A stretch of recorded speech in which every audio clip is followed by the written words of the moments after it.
In today's video, I'm doing up some reverse seared ribeye steaks on the Slow N Sear kettle. Hey, this is Ricer from Dead Broke Barbecue, Wisconsin, and welcome back to the channel. But if you're new here, we try to help you enhance and amplify your backyard barbecue fun. Now, these ribeye steaks turned out okay, but I'm still gonna call it a fail because somebody made a boo-boo and left them on the grill too long, so they carried over. So grab your brush and some olive oil, Dave. It's time to amplify some backyard barbecue fun. Now, doing a reverse seared steak, it's really easy, but you're gonna actually have more time in doing it. But some will argue that it actually tastes better. But honestly, to me, I cook them both ways, and typically I just cook them direct. Now, I bought a whole packer of prime ribeyes and I cut them up into individual steaks. And last night I went ahead and salt brined them. Some people call it a dry brine.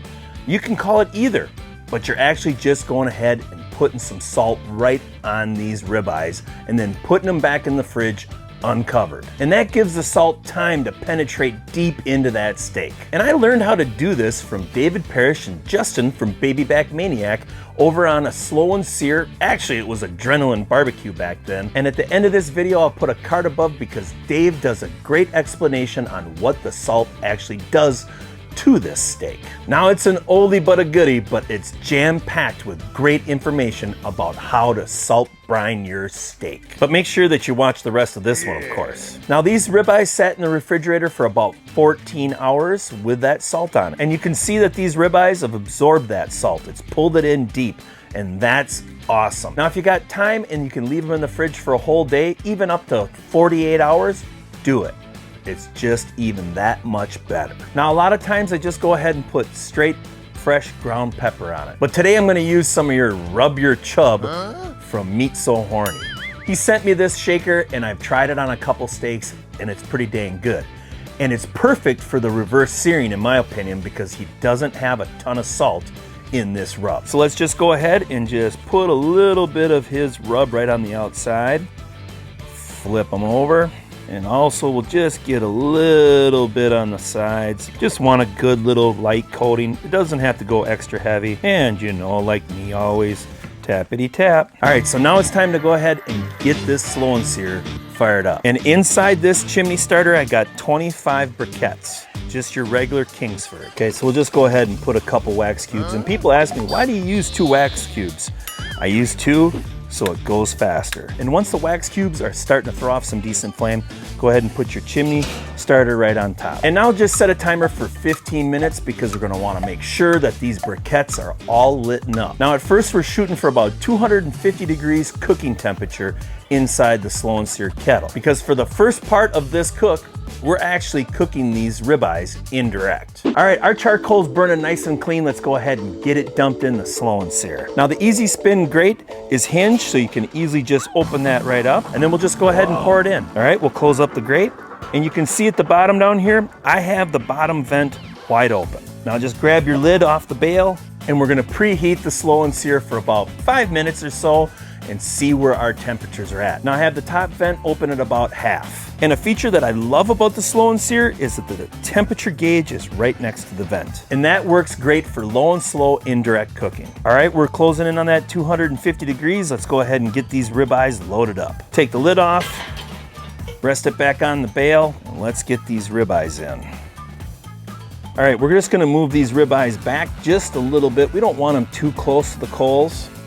Right about there is fine. And when I do a reverse sear, I always use one of these little stainless steel racks. And for reading the temperatures on these ribeyes, I'm using my signals. We'll go ahead and get that hooked up also. And another great option about the Slow N Sear, it actually has a probe port right through the kettle.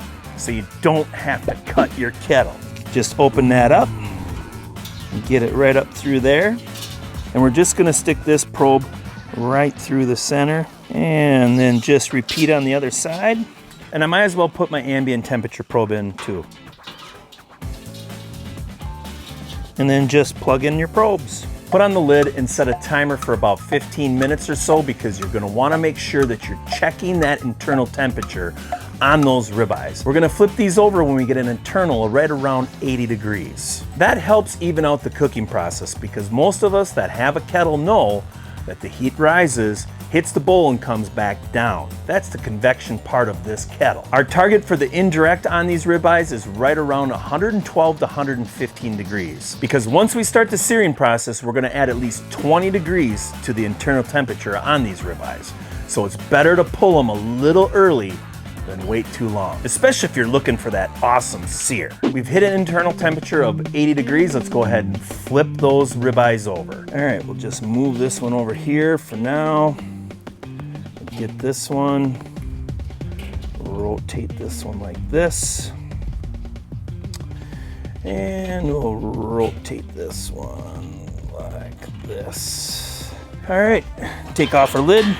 Put that back on again. And now it's time to go ahead and start up another full chimney of charcoal. And what I'm using today is one of these charcoal chargers, and that will burn straight through, so all of these briquettes light at once, basically. I'll put a link in the description below and it'll send you right over to charcoal charger. We'll just go ahead and light this up. Wow.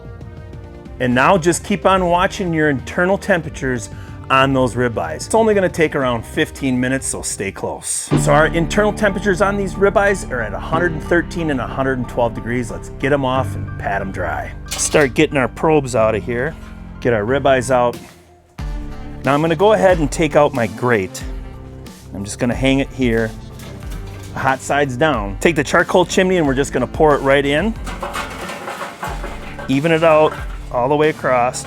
Put the lid back on and go ahead and start drying off your ribeyes. You wanna get all the moisture off it, and I just used some paper towel. Now obviously earlier I put that rub your chub on, but we'll put a little bit more on once we get these coated up with a little bit of olive oil. Now the reason why you're trying to get the moisture off is because you don't want anything to fight that sear. The moisture is actually gonna build up a little bit of a wall or a protectant from you achieving that perfect sear. So you wanna get the water off first.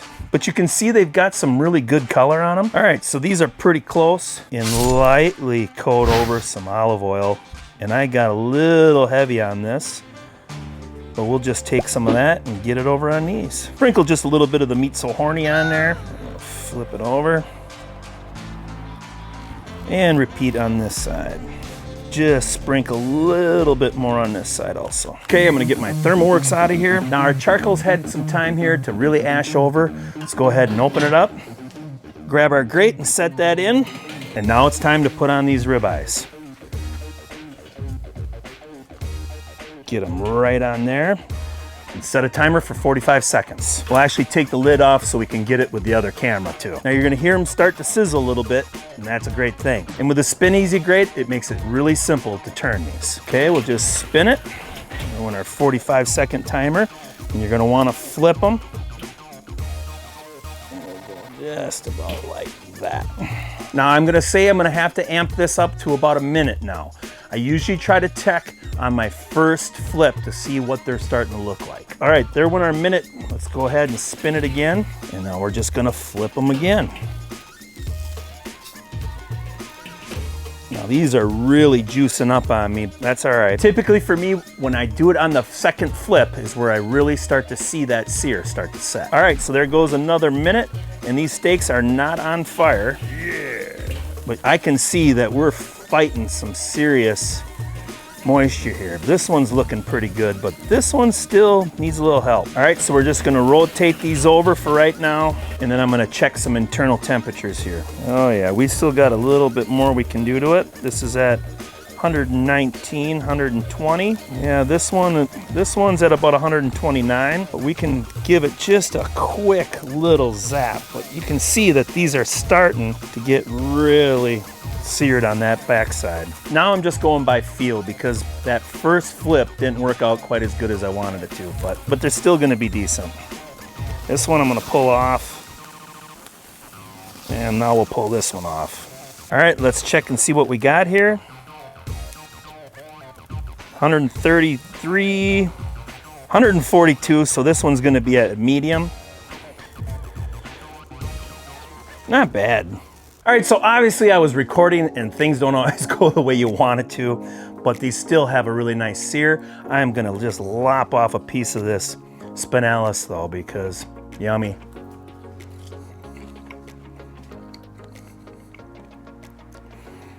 Certainly has a great flavor, but let's just go ahead and cut right through the center of it. Yeah, that one's a medium, you can see. And because these rested for a little bit, my guess this one's gonna be pretty close to a medium also. This one's a little bit more pink, and being outside, now I'm not gonna have the greatest color either, but these still are going to be very tasty, that's for sure. I should have pulled them off just a little sooner, but I can eat a medium steak also. But there you go, Claude. That's how I do a reverse sear on a kettle cooker.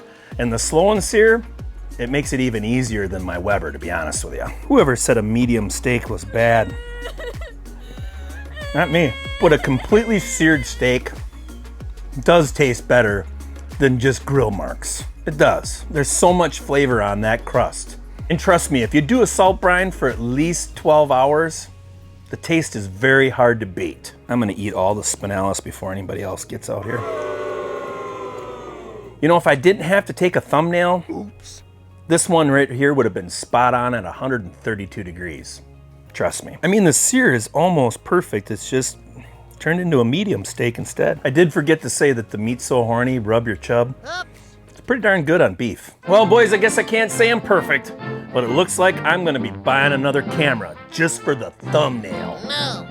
If you like this video, give it a thumbs up and become a subscriber. Turn on that notification bell because you don't wanna miss my next video. Now make sure you watch until the end of the bloopers, but check that card above and that'll take you right over to Justin and Dave doing one of the best reverse seared ribeye steaks I have ever seen. But I appreciate you watching and I'll see you in the next video.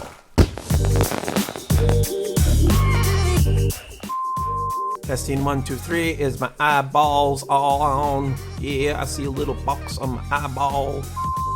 Man, I just don't get it. Like every single time I bring out the cameras, everybody's got to drive. They're going to the grocery store.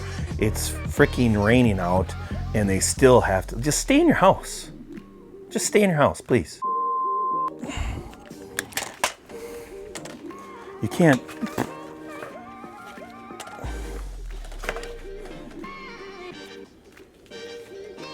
Press the trigger 3 times.